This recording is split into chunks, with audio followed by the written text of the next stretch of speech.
মাশাআল্লাহ, চট্টগ্রাম সুবহানিয়া আলিয়া মাদ্রাসায় আমরা এসেছি বর্তমানে। আমাদের সাথে এসেছেন আমাদের ইফতেখার ভাই।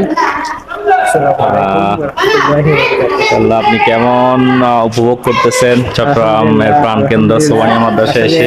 চট্টগ্রামের মধ্যে যে এরকম মাদ্রাসা আছে কেউ আসলে এটা জানা নেই আমার, তো এসে খুব ভালো লাগছে।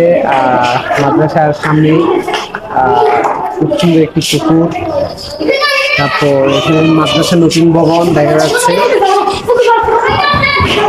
বাচ্চারা খুব সুন্দরভাবে খেলাধুলা করছে, খুবই অসাধারণ।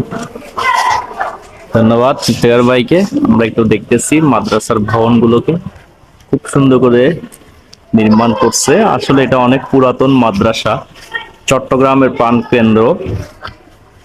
যেই মাদ্রাসার অবস্থান, এটা একটি দ্বীনি শিক্ষা প্রতিষ্ঠান, একটি কামিল মানের মাদ্রাসা, এবং এই মাদ্রাসার বহুতল ভবনের পাশে রয়েছে একটি হিফজখানা। আপনারা দেখতে পাচ্ছেন এই একতলা বিশিষ্ট এই হিফজখানা, দুইতলা বিশিষ্ট সরি। দেন এই হিফজখানার পাশে রয়েছে একটি মসজিদ। মসজিদটি অনেক পুরাতন মসজিদ।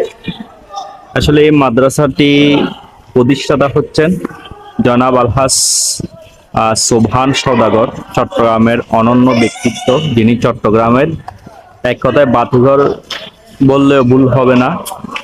সো তিনি সর্বপ্রথম এই চট্টগ্রাম সুবহানিয়া মাদ্রাসা প্রতিষ্ঠা করে দ্বীনের আলো জ্বালিয়েছেন, ইসলামের আলো জ্বালিয়েছেন, চট্টগ্রাম নয় পুরো বাংলাদেশের জন্য। তো আজকে আমরা এসে উপভোগ করলাম। এই মাদ্রাসার সামনেই আমরা খুব সুন্দর একটি পুকুর দেখতে পাচ্ছি, যেটা আসলেই মনোমুগ্ধকর। শহরের মধ্যে একটি গ্রাম্য পরিবেশ আসলেই দেখেই অবাক হতে হয় রীতিমতো। সো দ্বীনি শিক্ষা প্রতিষ্ঠান হতে দ্বীনের ভ্রমররা বের হয়, যারা মাযহাব মিল্লাতের খেদমতে নিয়োজিত হন, এবং প্রকৃত অর্থে যারাই